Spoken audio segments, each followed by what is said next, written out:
7 वर्ष हे नेटवर्क कोणाच्या आशीर्वादाने? संजय राऊतांचा खळबळजनक सवाल. पुणे आणि पिंपरी चिंचवड परिसरात विषारी दारू प्रकरणामुळे मोठी खळबळ उडाली आहे आणि या दुर्घटनेत 15 जणांचा मृत्यू झालेला असून काहींची प्रकृती गंभीर असल्याने मृतांचा आकडा वाढण्याची शक्यता व्यक्त केली जाते आहे. आणि या प्रकरणाची गंभीर दखल घेत मुख्यमंत्री देवेंद्र फडणवीस यांनी दोषींवर कठोर कारवाईचे आदेश दिलेले असून तपासासाठी CIDची नियुक्ती करण्यात आली आहे.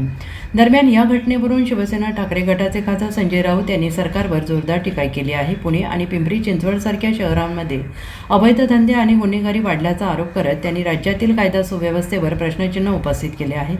पुण्यात विषारी दारू सहज उपलब्ध होत असेल तर अशा अवैध दारूच्या नेटवर्कचा विस्तार संपूर्ण महाराष्ट्रात आहे असा दावा राऊत यांनी केला आहे. मुख्यमंत्री आता राज्यातील दारू नेटवर्क उद्ध्वस्त करण्याची भाषा करतायत, मात्र हे नेटवर्क एवढी वर्ष कोणाच्या संरक्षणाखाली सुरू होते असा सवाल त्यांनी उपस्थित केला आहे. दारू विक्रेत्यांवर कारवाई होते पण त्यांना राजकीय संरक्षण देणाऱ्यांवर का होत नाही असा प्रश्न उपस्थित करत राऊत यांनी काही लोकप्रतिनिधींचे अवैध धंद्यांशी संबंध असल्याचा आरोप केला आहे. मुख्यमंत्र्यांच्या कोणालाही सोडू नका या वक्तव्यावर उपरोधिक टीका करत राऊत यांनी म्हटलंय, सरकार प्रत्येक दुर्घटनेनंतर हेच सांगते पण प्रत्यक्षात अवैध धंदे सुरूच राहतात. मृतांच्या कुटुंबियांना आर्थिक मदत देण्याची मागणी करत राज्यातील कायदा सुव्यवस्थेची स्थिती चिंताजनक असल्याचं त्यांनी म्हटलेलं आहे. पुणे, पिंपरी चिंचवड, पिंपरी या भागामध्ये विषारू दारू पिऊन साधारण 16 लोकांचा मृत्यू झाला. काही लोक 18 म्हणतात. पुण्यासारख्या शहरात, पिंपरी सारख्या शहरात गेल्या काही काळापासून अवैध धंदे, गुन्हेगारी याचा उद्रेक सुरू आहे. पुण्याच्या पोलीस आयुक्तांनी रात्री 10 नंतर पुणे बंदचा आदेश काढला, गुन्हेगारी वाढू नये म्हणून. हे कालचं दारूकांड पाहिल्यावरती मला असं वाटतं की आयुक्तांना आता दिवसा सुद्धा पुणे बंद करावं, कारण हे गुन्हे रात्री घडलेले नाही, ते दिवसा ढवळ्या घडलेले गुन्हे. जर पुण्यामध्ये विषारी दारू मिळते आणि लोक पित आहेत हातभट्टी,